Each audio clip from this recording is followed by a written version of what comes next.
Okay, welcome back, Body Thrivers. So it's kind of a funny thing, like how our personality is really tied to purpose. In a way, we've been talking a lot in the last few weeks about how we can shape our personality, and we can do that by choosing habits. So like someone who runs takes on the personality of a runner.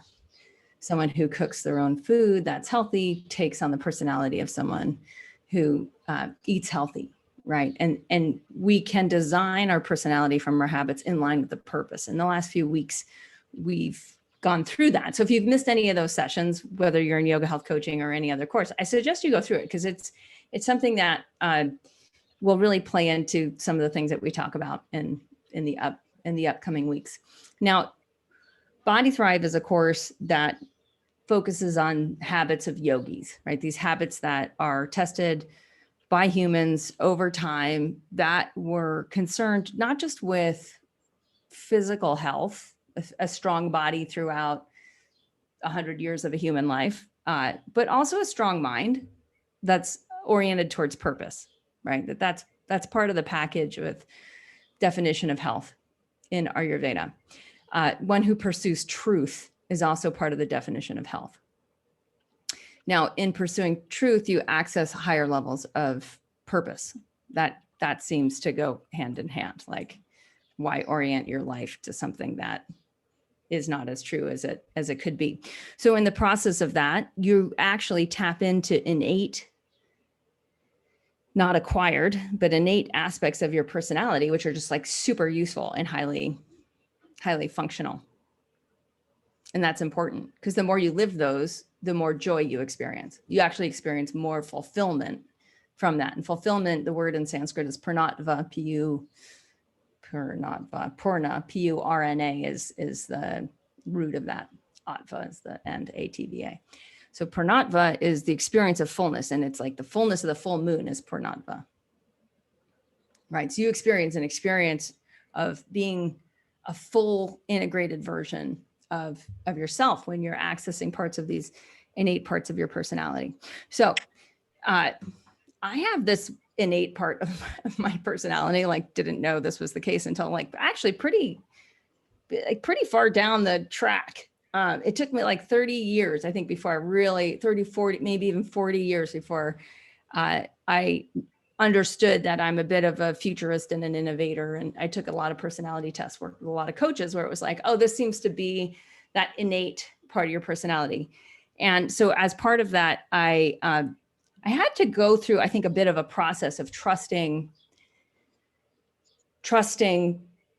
that creative impulse. I think any artist understands that, right? Where it's like you stop filtering culture, like what other people think of things, and you just do it because it must be done.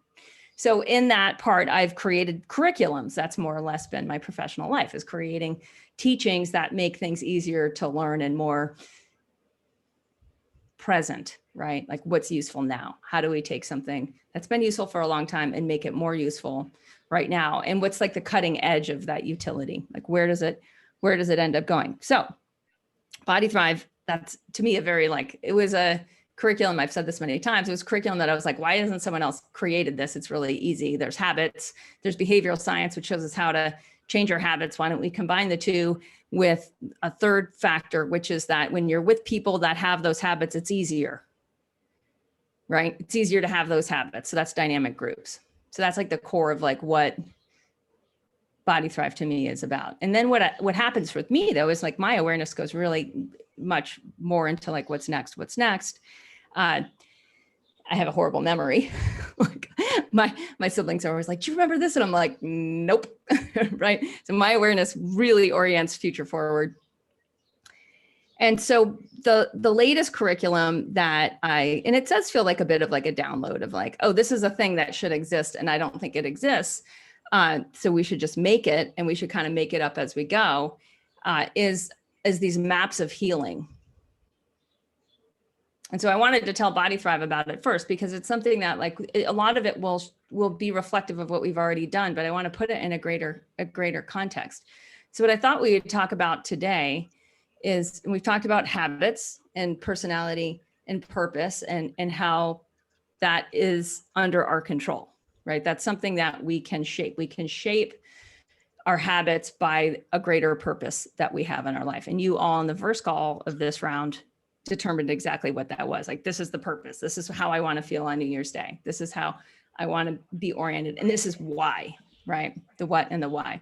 And then this is aspects of my personality that are already here that will support that. And these are aspects of my personality that probably won't and need to change. And these are the habits that can help me design the personality that can hit the goal, that can hit the purpose. So how this, one of these ways as we look at things, I wanted to look at healing, and I wanted to look particularly today at one of these maps with both breath body practice.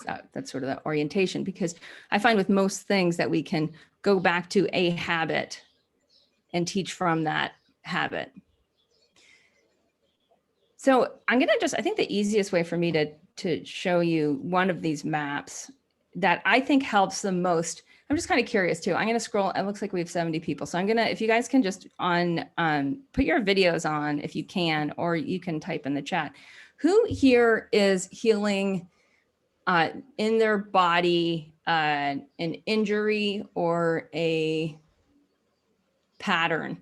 It's really freaking broad. Injury or pattern? Show of hands. First screen. Okay, so we're at 90% or 100. Second screen, yeah, so lots. I'm guessing 80 to 90%. Third screen, those of you who have it unmuted. Okay, great. So I think this is a relevant conversation based on our quick survey. So I'm going to go to my screen or my pad and talk about one of these maps. So this is a map that is new to me. So that means I'm going to be not as good at teaching it as I will like a year from now. So that being understood, it's kind of a fun thing. So this is like a first time. Many of you have seen me generate curriculum for the first time over the years. And that's what we're doing now. Okay. So there's something in the way, there's a bunch of these images that we're going to get into here. Let's, all right. I got to put it on the screen in front of me. There we go. Okay. The hexagon. So this is a map. I'm calling it a map. I'm using the word map very loosely. This is like an overview of the map. It's the hexagon of healing. And so this is one of, I'm going to create 13 maps on healing in the next year. That's my plan anyway. Many of them you've already seen. I'm just going to put them in a greater context. So this map of healing has to do with very much physically with the body. And I'm going to unpack a lot. There's a lot going on this page. I understand that. We've got snowflakes. We've got butterflies. We've got a hexagon with the angles. We have the number 6 and the image of the number 6 in a spiral.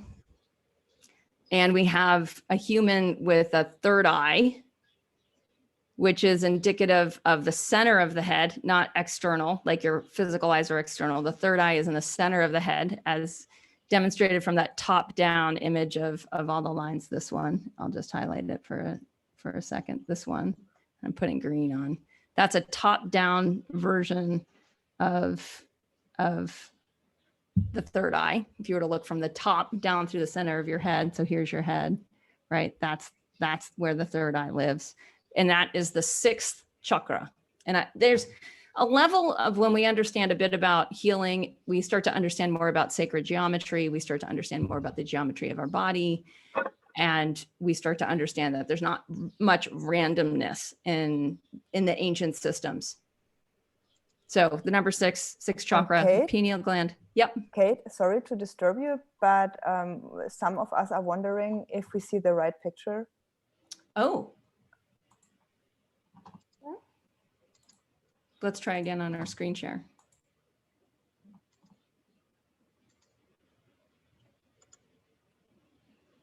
How's that? Is that better? Yeah? Good. Thanks for letting me know. I really appreciate the interruption. Is that a prettier picture than the one you were looking at? All right. So what does this have to do with you and your pattern? That's the question, right? That's really the question of what is all this and how does this work with you? This this purple section down here, these are actually this is an image from a body. This is like part of like a healing blood a pattern within the blood. Kind of wild.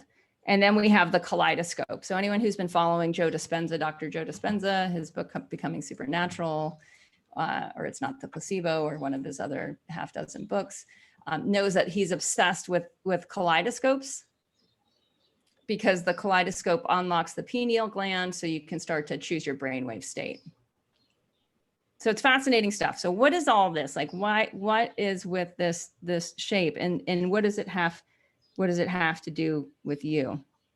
So I think the easiest way for me to start to explain this is to actually bring it into the body. Some of you might want to actually stand up to feel this. It's sometimes easier to feel your body standing than sitting. I think that's why I stand a lot instead of sit a lot. So when you're standing on your own 2 feet, you're more or less the shape of a number 1 if you just let your arms dangle by your side. So you're a very, very simple shape here. Whereas if you step your feet about 3 feet apart and you stick your arms out, right? Now you're the shape of a star. Now, if the crown of your head and your root chakra are between your legs, if you had a tail, so imagine you have a tail coming out of your tailbone, right? Then you would be, and say that drops straight to the ground, then you would be a 6-pointed star. Yeah? Okay. Now, take your hands straight in front of you, take your feet hip width apart, and then slightly bend your knees. Okay, now orient your awareness into your third eye. So remember, we showed you where it was. So it's above your eyes and your forehead, but it's in the center of your head.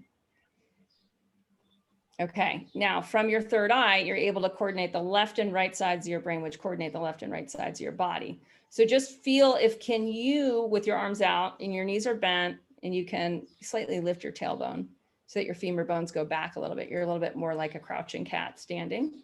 And you can relax your shoulders if they're getting tired. See if you can move energy uniformly on the left and right sides of your body. Can you create an evenness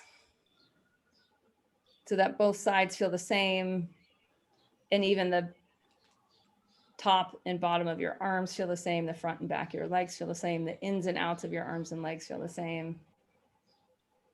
Okay, and then let your arms down, and you can shake and kind of move any patterns out of your body. All right, good job. That was demonstration A.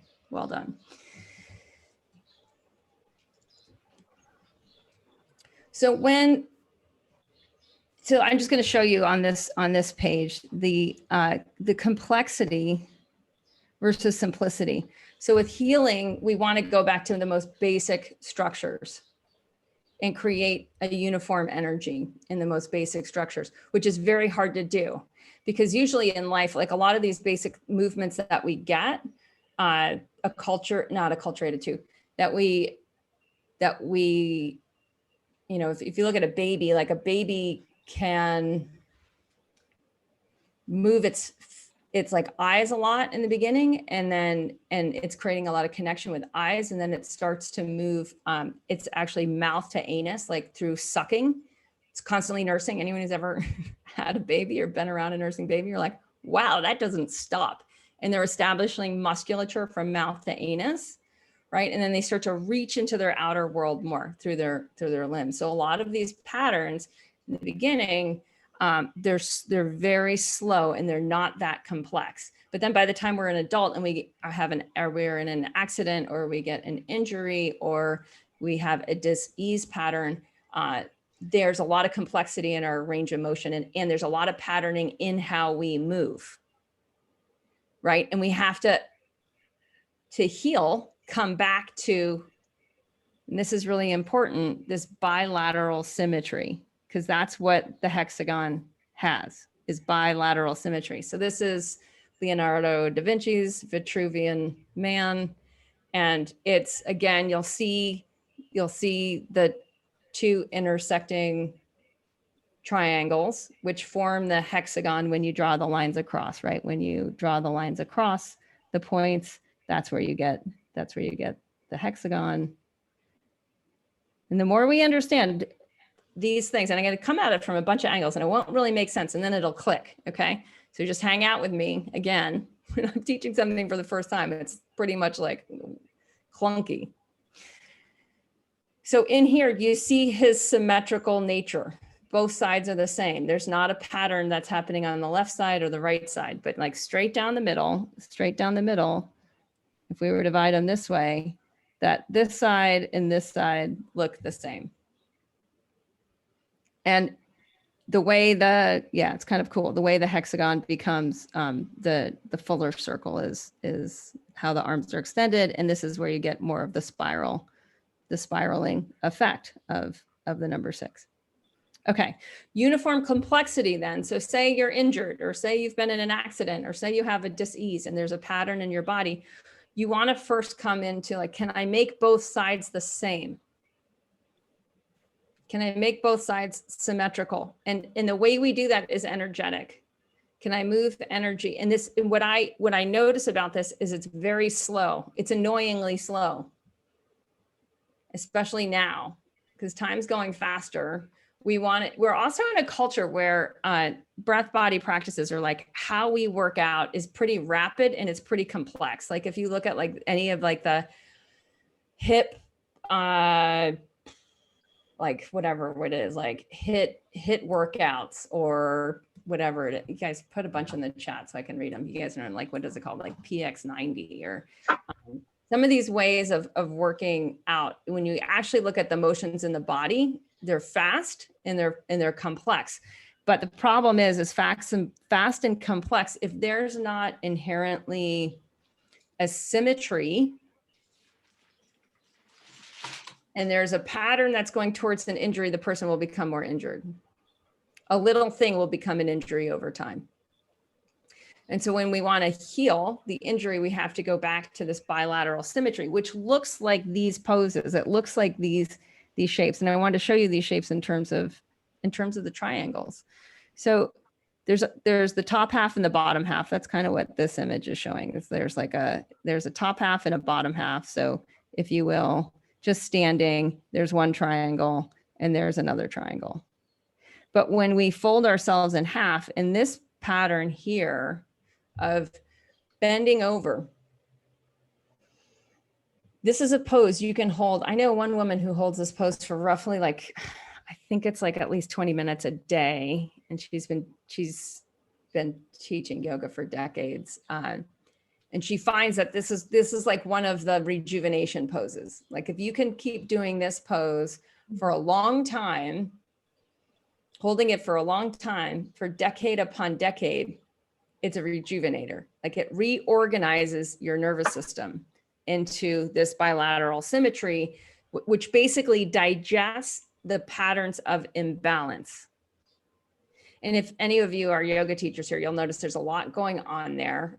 It's fascinating. I'm healing my knee. So it's fascinating to me is like the alignment of the knee here is one that strengthens the ligaments and the tendons in the knee, which is usually how knee injuries happen, is it's usually not bone, right? It's not like the patella. It's like, it's all the stuff around that holds the damn thing together.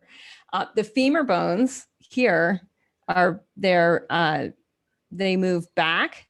When you go in this position, your femur bones move back. And if you stay there for a few minutes, they start to move apart from each other.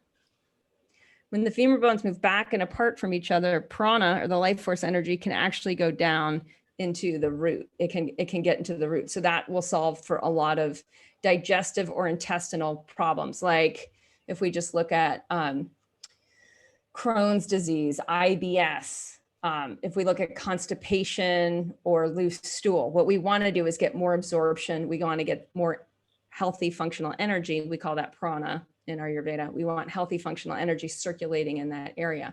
So this pose solves for that. You're equally balanced on both feet. You're pretty connected to the earth in this position, because whenever the femur bones are back and apart, you can actually feel the bottoms of your feet more. You're getting a slight stretch in the back of your calves, which is connected to the prana in your colon, meaning you're going to get it whenever you're looking to absorb nutrition over time, you look at what's going on in the colon. So any type of like absorption issues, which would even go to be a factor in osteoporosis, right? Where you have lack of absorption of deep minerals in the bone tissue. What the calves and the femur bones are doing in that pose is going to therefore be a solution to that, or a preventative to that osteopenia, osteoporosis. So you look at a pose like this, it looks so freaking simple, right? It's so not sexy. It's really not, like, nowhere near as fun as like a burpee. It's really not, especially when you're doing it for a long period of time, over time. It's an inversion, meaning your head's below your heart. So an inversion when your head's below your heart, again, we're on this one. I'll just highlight it. When you're inverted and your head is below your heart, a number of side benefits happen. You guys can type them in the chat. I'll read them out. I know I've got a whole slew of yoga teachers here to help me out on this. One of the biggest ones with head below heart is your brain gets replenished with blood. That's never a bad idea, especially in a culture that sits primarily. Like we've got sitting so dialed in. It's amazing. Like we can sit, right? But can we invert? And what's one of the easiest ways to get the head below the heart, to get new blood into the brain? And this is one of those. It's also comforting. This is an interesting thing about this position here. And I know I'm really getting into this most basic posture because I think you'll get it. Like, I think you'll understand all this hexagon of healing from returning, and it will seem like a regression. It'll seem like going backward in order to go forward. And that's the lesson of, like, when the triangles are too pulled apart because you've been doing more of something like, something complex in movement. Like I'll point out Warrior Two pose, where you've got your limbs spread apart from each other. You have your base spread apart from each other. And you're not symmetrical. What the left side's doing and the right side's doing are very different. Like one knee's bent, the other leg's straight. One leg's turned inward, the other leg's turned outward. You've got a lot of joint rotations in that posture, right? That's complex. Can you heal with complexity? No. And that's, I think, one of the most annoying lessons, or at least I'm annoyed by it, in healing, is it makes you slow down and regress to the most basic base level pattern of organizing your energy symmetrically on both sides. Okay, so the other thing that happens in this, it's Uttanasana in Sanskrit, right? That's the name of this posture, is Uttanasana, the standing forward fold. Uttanasana. Okay, is your belly can rest on your thighs. So these two parts can actually be connected. When you do that, it relaxes the nervous system. So now you're going into an even deeper parasympathetic nervous system response, which allows a much higher level organization of your nervous system, which dictates what's happening in B, your immune system. So nervous system dictates the immune system. So the more the nervous system can be awake and aware, that's third eye, right? That there's someone doing this. This doesn't just happen. You have to be aware of what you're doing when you're in the posture, and your breath will release and you'll have long exhales. Some of you might fart, right? Because air is releasing. Excess energy is starting to move out of the body. What starts to happen is you relax with greater awareness. That starts to sound a lot like what we're trying to do in meditation, but we're doing it physically. We're doing it standing and in an inversion. And what starts to happen is your physiology starts to create more of this uniformity. So energy is able to move in a uniform way. So there's uniform complexity. So uniformity comes first, and it's complex because you still have a left hemisphere of your brain and a right hemisphere of your brain, and a left side of your body and a right side of your body, and however many decades of patterns that you have built into your shoulders and your hips and your digestive tract and how your heart beats and all that. You're naturally complex. How do you back it up into uniformity? So that's a little bit on that. So I'm going to pause and take some questions, and then we're going to go to, oh, here's where that is. Sorry. Actually, I'll keep it on the screen. I just need to grab my participant dashboard so we don't have background noise. All right, if anyone has a question, you can unmute, mute, and I'll mute people that have background noise. Okay, sorry about that. Questions, comments, or do you just all just want to keep going?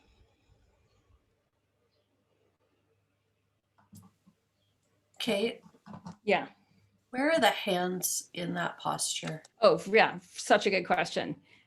Grab your elbows. And then the elbows are just using gravity to extend out of the hips. Now, everyone just grab your elbows. Just grab your elbows over your head. Okay, great. Use your hands like cups to cup your elbows. So it's really fascinating. The body fits together like a Rubik's Cube, like a puzzle. Which forearms in front and which aren't forearms in back. So that's part of the pattern, unless you consciously overrode your pattern. Now recross, so the other forearms in front.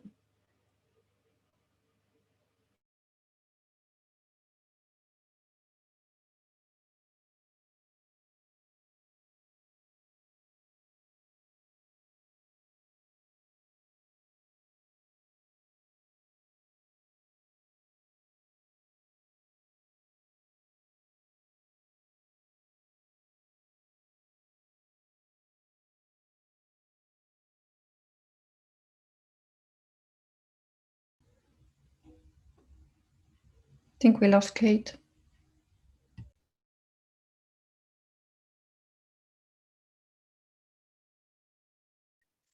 I think you're right, but she'll be back.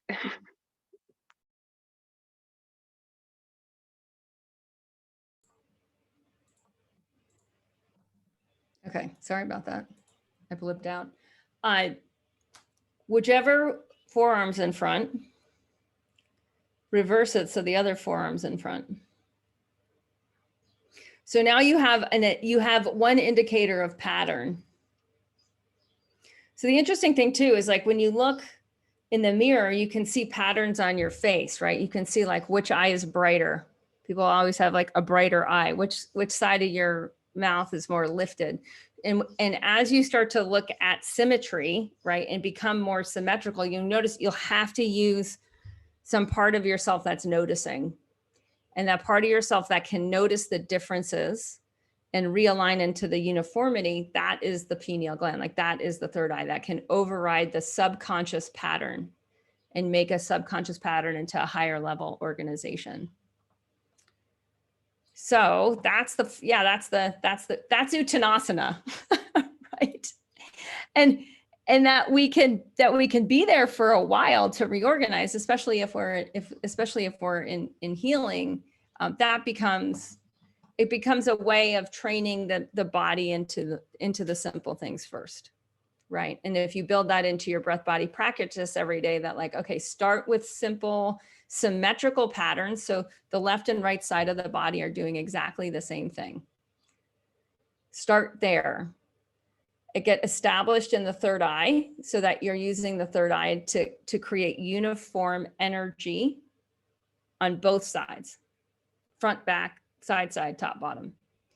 Like start there, then gradually make the practice more and more complex, meaning that then start to move your body from being more in that ball kind of shape. It's like a standing ball, Uttanasana. And then you can move more into other things that are symmetrical. So other practices that are symmetrical, standing, that's one. Standing's pretty complex though, actually. Like, and when I was in Iyengar yoga training, they were like, Tadasana or standing mountain pose is a very complex pose. And the reason it's complex is most people don't have their femur bones far enough back for energy to drop down into their colon, hip, top of the thigh area. So it's hard to make the uniformity in that shape. If you want to understand why that is, just go through like a history museum. What is it? When you're looking at a natural history museum, and you can see the evolution of humans and as coming out of mammals that were on all fours, and our femur bones were much further back when we were crawling and climbing around on things than when we decided to stand upright on two legs, which is a pretty new thing in the history of mammals. So because of all that, Tadasana, or just standing up, chances are you're not doing it right. Chances are you got to start your breath body practices by bending over. You got to bend over. And that's why anyone who's been through a yoga teacher training knows that, like, you do that, the sun salutation. First you're standing up, then you're bending over. You want to do that with bends in your knees, because chances are the femur bones aren't far enough back, because you've been standing up, and standing up pushes the tops of the femur bones forward, which kills digestion and dysregulates the heartbeat and creates loads of other problems. Will generate mental anxiety and depression over time. And we don't have to get into why that is, but that is what, anyone who's been teaching therapeutic yoga has an understanding that. So if we look at some of the other poses then that we would want to start with, it goes to like cat cow. So part of the reason for that is so that you're on all fours. So that's this one where you have, you're merging these two triangles, if you will. You're just going into like these super basic movements that have everything to do with creating stability on all fours. So your knees are on the floor, your feet are on the floor, your hands are on the floor, right? So you have a lot of stability. You've got 6 points on the floor. You're moving from your third eye, and you're saying, can I create an evenness in energy, a uniform energy in my arms and my legs? And the 6 points of the triangle, right? The crown of the head is the point, that this is a point, crown of the head, and the tailbone, remember the tail extends.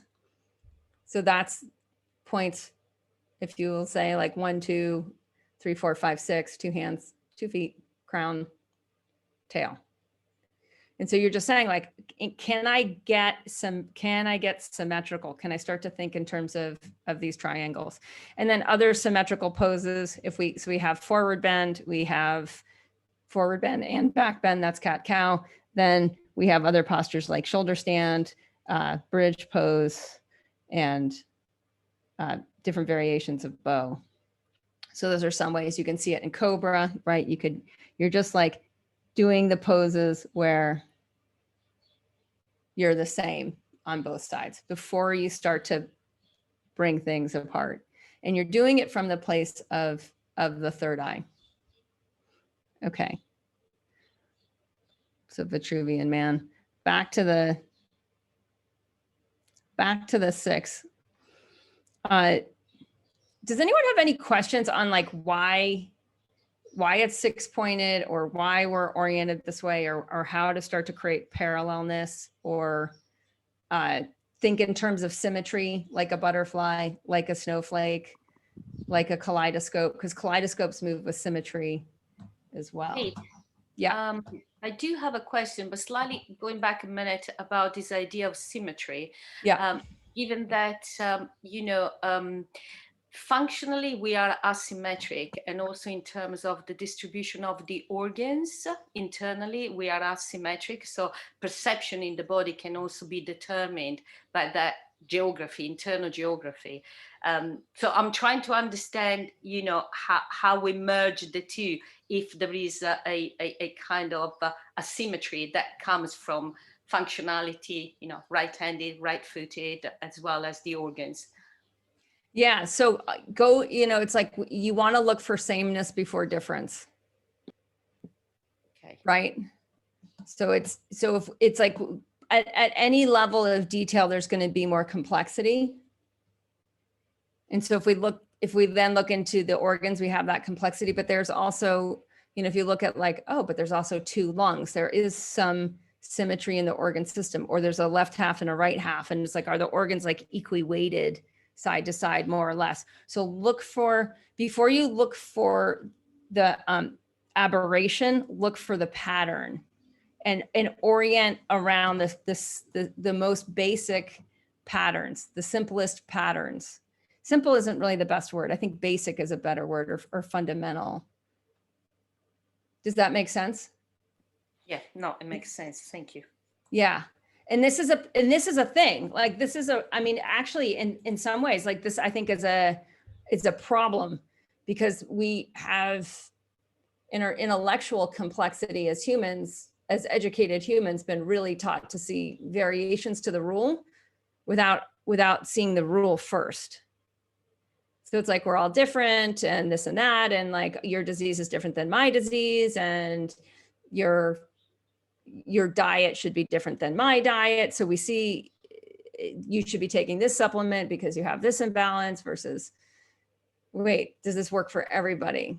Like, and so instead looking at like, how is the human body organized in the most fundamental or foundational or basic ways? And then that's a map. So what a map does is, a map is a quick overview of a territory. So here we're saying there's a really basic map of the human body, and it has to do with a 6-pointed star.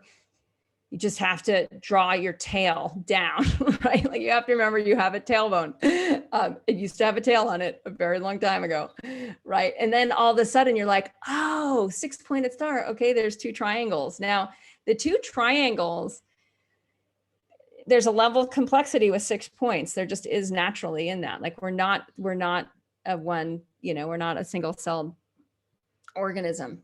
We're incredibly complex. We have the most complex technology that there is on the planet that we know of, right? And so how do we organize that complexity? And that's where we have to go to the simplest patterns that organize the mind into the body. And as the mind gets integrated into the body, we can find patterns like, oh my gosh, I'm using the upper lobes of my lungs. When I do that Uttanasana thing, that forward bend with my knees bent and my arms dangling over my head where I'm grabbing my elbows, all of a sudden I notice I exhale more. Maybe I fart. Or maybe I need to move a little side to side, and then all of a sudden I feel my femur bones go back and the hip joints more. And then I notice that I can breathe deeper into the lower parts of my lungs. Oh, now I can feel that I have lower parts of my lungs and upper parts of my lungs, and I can feel that I've been only using in the pattern the upper lobes of my lungs and not the lower lobes of my lungs. And this is really what this process is like. It's really slow, it's really basic, but you get an insight of like, how do I use my whole lung capacity more uniformly? Because if I can do that, then that will actually shift how my mind works. And that's why pranayama, or breath, is such an important, it's one of the 8 limbs of yoga. So it's like one of the 8 things to do is to learn how to use your breath. Right. Another one of the limbs is learn how to use your body. That's asana. So in asana, we're saying, what's the most basic patterns in asana? Knowing that we live in a complex world. This is the other thing, right? Is cultures becoming increasingly complex. And like, as it should, like, we're evolving as a species on the planet. So that will happen, but our nervous systems in our body need to organize around the same structures that humans have always organized around. And that's why these images, that's why like Da Vinci that's why he drew it out and he showed the geometry of it. I'm curious how old that image really is. And I haven't not looked into it historically. If anyone else has, and you can let me know, I'd like that, because my guess is like, he wasn't the first guy that thought that or knew the geometry of it or the hexagon. And that brings us a little bit to Kaleidoscope. And I think my instruction to us this week is like, see what happens when you start your day with this. Like, see what happens when you start your day with basic and longer and slower with deeper breathing and moving from your third eye. Like, make that, and I don't care if it's like 2 minutes or 20 minutes or anything in between. Just start to see what happens when you wake up, you scrape your tongue, you drink your water, you splash cold water on your face, you hydrate, you eliminate, like, you do the habits, and then breath body practice. And again, 2 minutes, 20 minutes, I don't care. You start with the most basic way of organizing your bilateral, your two-sided bilateral, your bilateral symmetry from your pineal gland. So you're like you get your awareness in the center of your skull and you say, from that place, from that seat, that's the I, that's the seer, the knower, sorry, not the known, the knower or the actor. And many of you have seen these words in different traditions. When I was learning more about the Vedic tradition, it was all like the seer or the knower, like the one who can see the difference. That's the third eye. That's the part of the self that can see what's going on with the different 6 points of the star. Now, if we take the 6 points in the star and we say, well, there's 2 triangles, that's where we get into, you know, part of the sacred imagery is showing us that it's the same side to side. So we have the Star of David as another image of the same thing, of like how to organize your complexity in the most simple way. That's really what we're talking about. It's like you're complex, you have patterns, you have injuries, you've had accidents, you've had diseases. How do you organize it in the most simple way to recover your bilateral symmetry and your uniformity of energy being able to move equally in opposite directions?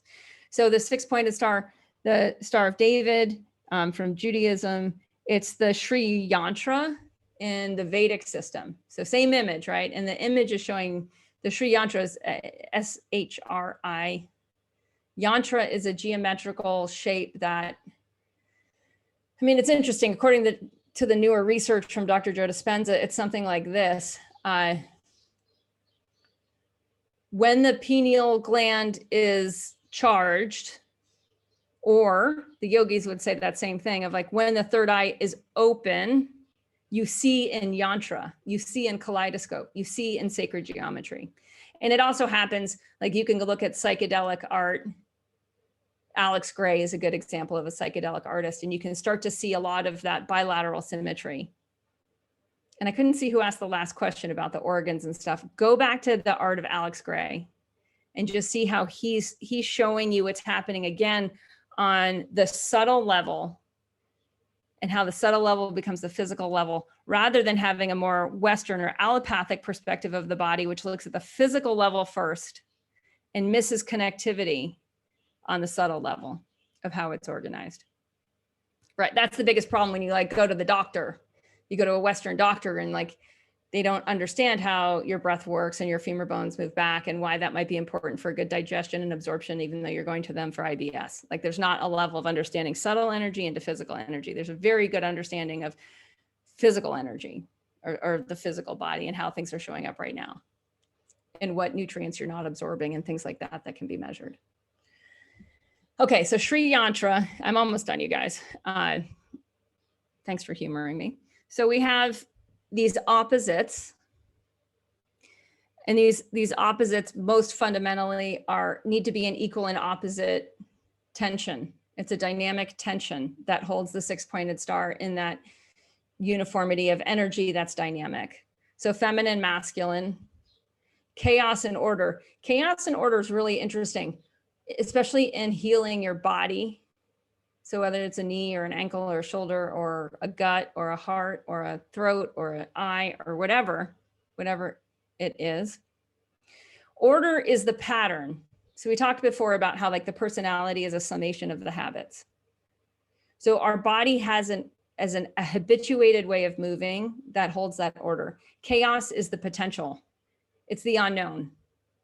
And so whenever we're trying to enter the next level of higher order, we have to combine chaos and order. We have to move into unknown ways of moving, unknown ways of being. And that's, I put a bunch of the words of opposites down low here. I'll just highlight some of them. The unknown is equal and opposite to the known. So as much as you're in a known pattern in your body, you have to explore into new ways of moving. It doesn't necessarily mean like, say you're like already doing Uttanasana. It might be a new way of doing that. It might be doing that from your pineal gland instead of from rote memory. That would be an example. So there's an emergent way of moving, and that's coupled with the historical, like how you have moved historically in your body, that there's patterns in your body. There's also patterns in your mind. So if you're doing your breath body practice and your mind is on a mind trip, it could even be like judging the body. That's a typical mind trip that will happen. The mind will have a judgment of the body that's not actually helpful. You have to overcome that historical pattern in the mind and get the mind into the third eye, into the seer, blank slate, creating uniform energy.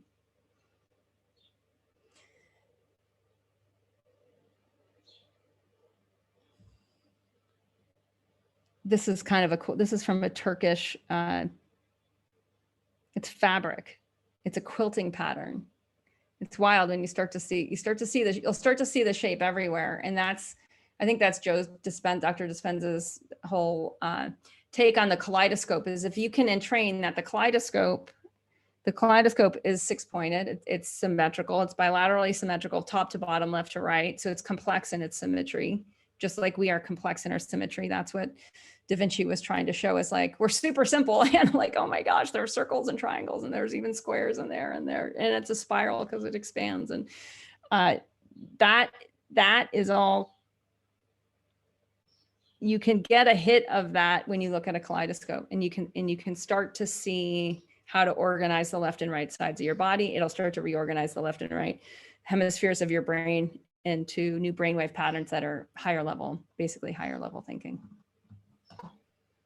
All right, that's my new map, Hexagon of Healing. Kate. Yeah. As you were speaking, I was reminded of a teacher I studied with named Godfrey Devereaux, and he teaches dynamic yoga. And I just want to see if you can see this book. And he basically starts class in Uttanasana, as you were saying, and goes into the 6-pointed star. And the whole practice returns to this. It's like vinyasa, back right into that position each time. And you spend some time here recentering, and then you'll jump into warrior 2 and hold that there. And it's always coming back to that place of symmetry. Yeah. And there was a practice in the 70s, I think it was mostly done in Europe, that you would always come back to Shavasana. But you come back because it's like, can you be in that latent form and still in it? So it's like pose Shavasana, pose. It's all the same thing, right? Of like, can you get back into a symmetrical semi-rest, not too strenuous, but engaged? Mm-hmm. That's awesome. Yeah, put his name in the chat and in the book, and I'll put a link to the book in the call notes. Dynamic yoga. Awesome. So this is the thing, right? It's like none of this is new. Like none of what I'm in any of the maps, nothing of what I'm going to say is new. I think the question is how are we doing it? How is it integrated into how we do our breath body? How is it integrated into how we habituate our bodies into order, into higher order, so that we can essentially age or move through the decades with increased levels of symmetry. And what you might all notice this week is, notice how asymmetrical people are. It's easier to notice, and it's easier to notice in ourselves. It's easy to notice in other people. And you might notice like, oh, someone stands with their weight, right? Like shifts their weight to the side, and one leg's dominant, and then that hip sticks out, and then that shoulder goes forward, and then that one side of their I'm exaggerating, right? And then one side of their face is more dominant, like they're listening more with one ear. My gosh, that felt terrible. We always maybe cross our leg one over the other. Well, that will create an imbalance. Like that will create pain when done for enough decades.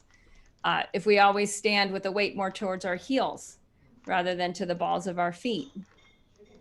So these things, and it's got to come from the third eye. So the orientation has to come from the place that organizes the symmetry. A friend of mine what is her background? I think physical therapist, massage therapist, goes into like this special her business is called Synapse. She starts to focus on like neurology and neuropathy, and helping stroke victims learn how to walk again. And she goes and studies with this master who helps stroke victims, particularly in Australia, and has designed a whole set of exercise equipment to help reprogram symmetrical strength. Because if you've had a stroke, right, one side of your body is essentially turned off to some degree.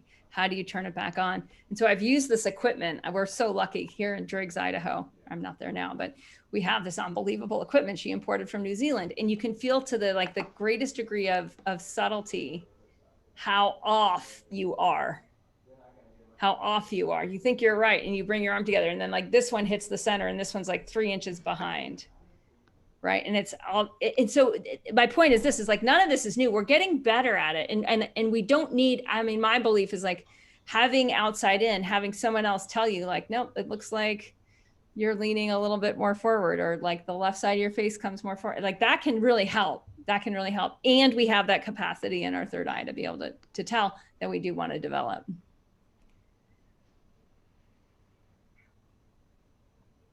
Yeah. So aware of the asymmetries, and aware of symmetry. So aware of symmetry comes first, aware of asymmetries comes second, right?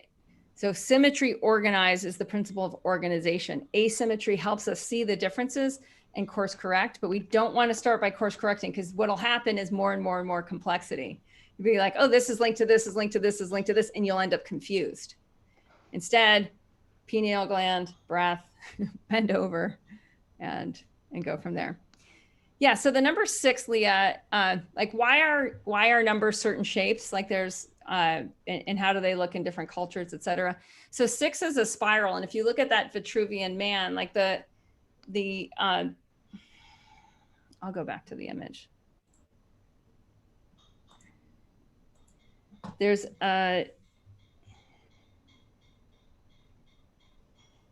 okay. So where his head is, let me just take my eraser and see if I can, all right, there we go.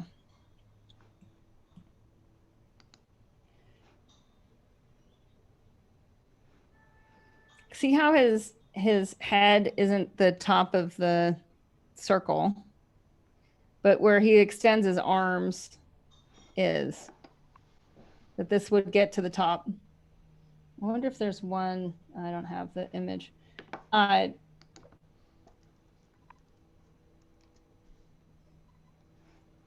Even if just seeing like what happens when the circles get bigger, like where the hands go compared to the wrists go compared to where the hands go, you can see that in the measuring. And there's also a square within the box between the hands and the feet, if the feet were flat on the floor, right? You start to be able to see that it's, the circle itself, as you measure it from different points of the body, is expansive and contractive.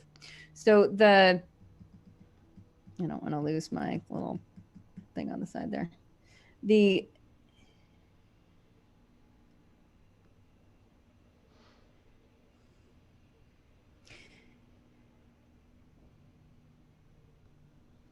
I think we just need a new little, you guys have seen me draw like okay. There's the evolutionary, we'll go to another map. So this is the evolutionary spiral of human development.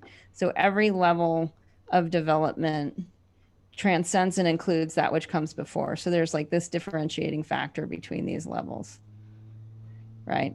That this person is more developed, but also has included all levels of development of the prior levels. Let's try to make this stand out. So that would be the difference. So the natural way that you energetically move once you have bilateral symmetry is you expand and contract the whole thing. Or you could say those two things happen simultaneously.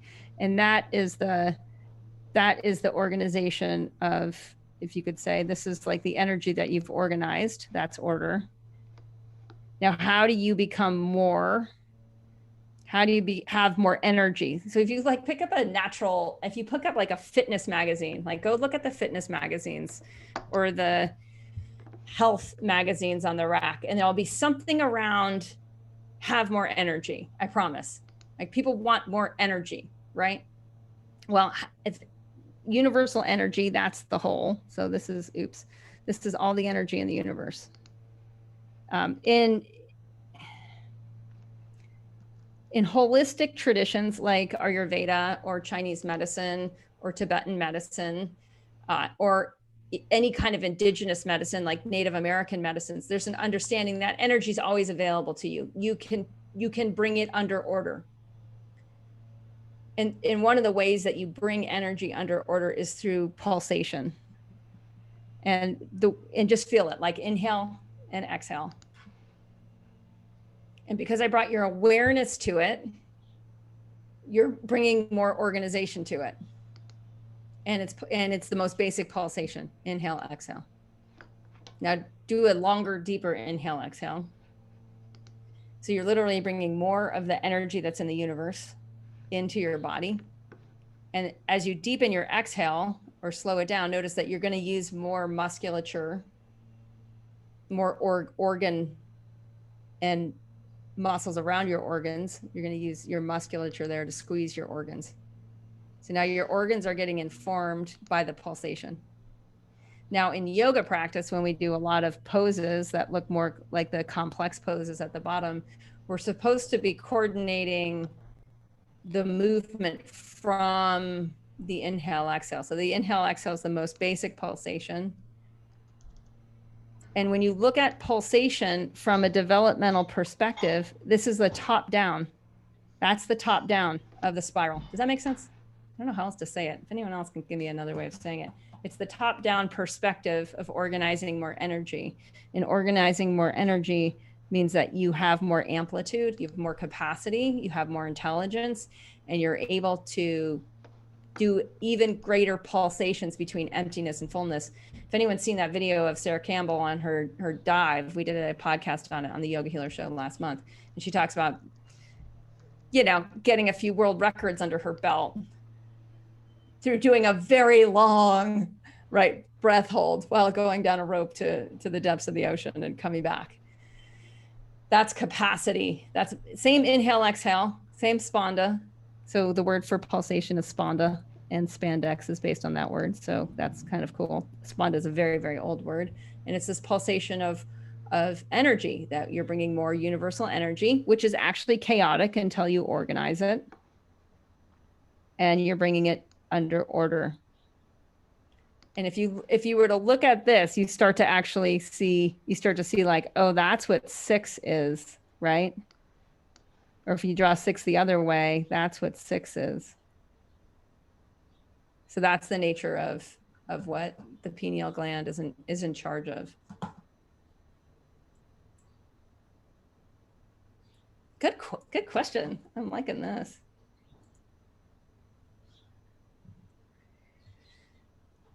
All right. That was all the talk I had prepared. So we can do anything Body Thrive, anything Q&A, anything. If anyone has specific injury type questions that have come up in breath body practices, and we can also answer those types of questions. Kate, I have a comment. Yeah, Glenna, what's happening? No, I just, I shared a couple weeks ago that I've had kind of a regression with my adrenals, and one of the things that I've noticed the last couple months is figuring out how to move and what the right movement is for me when my body goes through these ebbs and flows, because I do like a stronger yoga practice, and I wore myself out because I love back bend so much. But just in the last couple weeks, kind of revisited diving into Katona yoga, which is a lot of sacred geometry. Yeah. And for the first time. What's her name? Naveen? Naveen. And I'm her so last name. Katonah. Yeah. And how the body fits together, how the joints are made to fit together. And it's incredibly grounding for me, and I feel strong when I do it and balanced when I do it. It's been, because even just restorative yoga doesn't always feel right, and yin yoga doesn't always feel right for me. And going back to that very symmetrical practice. Yeah, it's just nice to find something that makes me feel strong in my body without over blasting it with. Right, because back bends on grounded raise the prana into the upper triangle. So if you think of it that way, right? But that's already kind of the problem, right? Is that's the pattern, is like your energy moves up and out rather than going down and in and creating higher order from the most basic rhythms of sleeping and being in waking, or digesting and being in tissue building, or forming a strong immune system. Like these are very, very, very basic functions, or repairing and healing.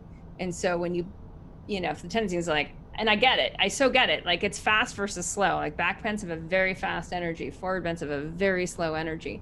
But if our energy was too fast, if that was the pattern, is like we went too fast for too long, now we have to go back. And it's this, I'll draw the other spiral.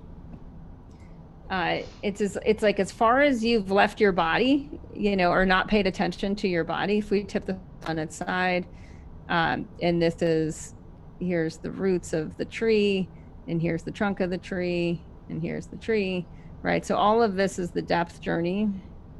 All of this is the growth journey. So back bends are growth, forward bends are depth. So as much as we've played up here, if it's not equal and opposite, because that's the other thing about bilateral symmetry, is it's teaching us equal, that energy has equal and opposite for pulsation. So as much as you've gone out, and anyone with an autoimmune dis-ease or diagnosis, like why did the immune system break down? Well, what was going on in the nervous system? If nervous system sets the stage for the immune system, was it because there's too much happening in the outer world? So this is like this is the outer world, and then this is the inner world. The inner world is also hell. There's a reason we don't go here. Is like that's where you confront the parts of the self that are not integrated yet. And usually the ego's like, no, let's just go play in the outer world. It's more fun. Let's go do some back bends and go hang out with other people and go achieve goals in life and just get out into society and culture and into the world. And the reason that this is hell and this is heaven, if we keep with the equal and opposite analogies here, is because there's parts of the, I mean, Jungian psychology, right? He's like, basically there's parts of yourself that you haven't integrated yet. And you don't want to look at those.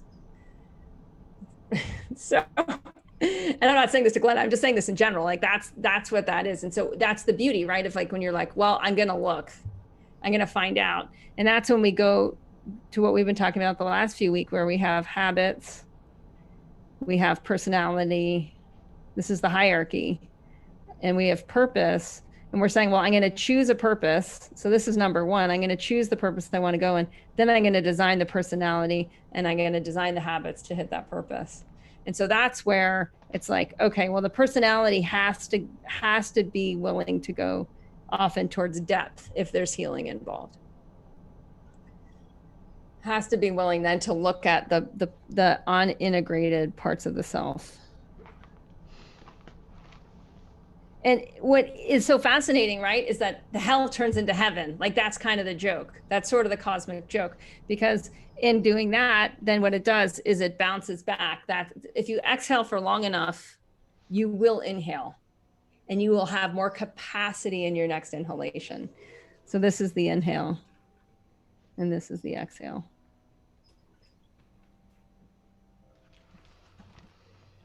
Thanks, Glenna. Yeah, Katona Yoga. Naveen's the she's the master of this, of all this. Okay, thanks. And thanks, Brenda posted the podcast episode with Sarah on holding your breath. May I ask a question? Yeah. Mm-hmm. This is Suzanne. So, hi, namaste. Thank you for the discussion today. I'm wondering about this idea of leading from the pineal gland and how it can really transmute through your practice, because when I think of this symbolism here. I think of heart chakra symbolism. I think of the Katha Upanishad, how you're told to work from the cave of the heart and focus there. And then I think of like the kriyas that I've done in my own life, where in various tantric practices, you're focusing energy in these different places. And what I found is that if I'm operating from third eye and not from the heart center, I can become very, very ungrounded. So I feel So then like, the question is why? Do you have, are you doing it with the bilateral symmetry or like the 6-pointed star? Are you doing it from a different or not that yet? I think it has to do with having, when I've done that in the past, I haven't resolved the karmas of the chakras for all the centers below and the issues that come with that in one way, shape, or form. So I'm wondering, how do you operate? Let's say you're doing an asana practice. How do you operate from the third eye center? Are you trusting that that symbolism of the heart center will eventually yield that openness there? What is your, I guess, attitude or way to proceed? Yeah, Great question. So if we look at that, so the heart center, right, is, if we feel that energetic emotion, it's the energy of wholeness. It's of the whole. And that's why it's such a great, that's why it's a practice. It's like, that's why it's taught, is like it's uniform love, essentially. Right. And we start to learn that, and the cells get to experience that emotional vibrational love, which I mean, what's wrong with that? Come up with anything that's wrong with that. Like, no chance. The third eye can measure.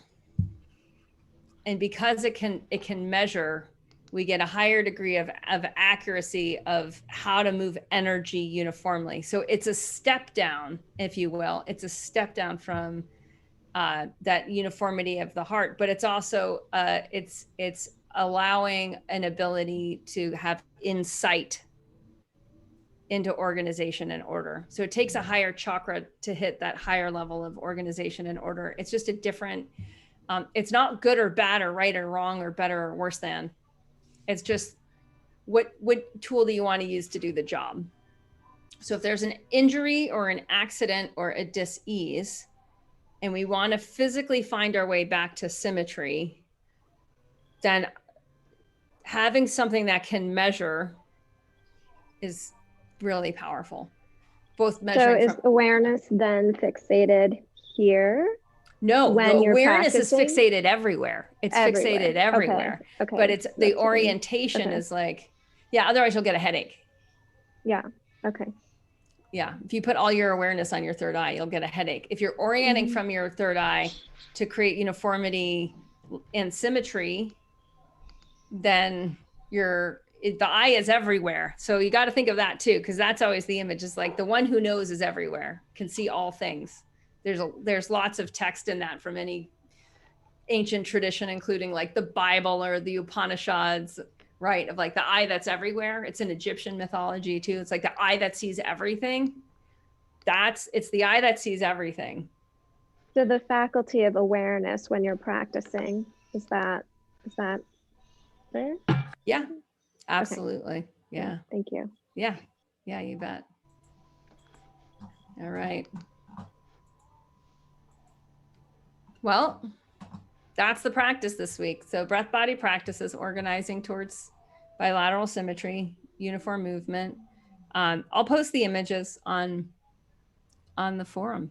And this is great. We got a lot of great links in the chat too that we'll post from the book that Romy mentioned. We'll put Katoni Yoga and get some more traffic to Naveen. And yeah, it's interesting that in that conversation with Sarah on holding your breath, there's so much to relaxing. It's a relaxed focus, and that's really a lot of the way into healing, is this relaxed focus. So it's focused, but there's a relaxation to it, and both are required. And that's part of the stars, right? Of like the two triangles that create the stars. Like one's relaxed, one triangle is relaxed, the other triangle is focused, and they're in this equal and opposite dynamic tension that will create more expansion and more contraction, which is essentially the experience of health, as you can get really energetically big and you can find your way back to center. All right, rock on, Body Thrive team. It's great to hang with y'all. Namaste. Living Our Ayurveda people will continue it over in there. You guys can unmute if you have the power. Let me Thanks, ask Kate. all. Thank you. Thank you. That was Thank you amazing. so much. Thanks, everyone. Thank you. Thank you. Again, thank you. Thank you so much. Thank you all. Bye-bye. Bye. Kate. Thanks. Bye-bye. Yay.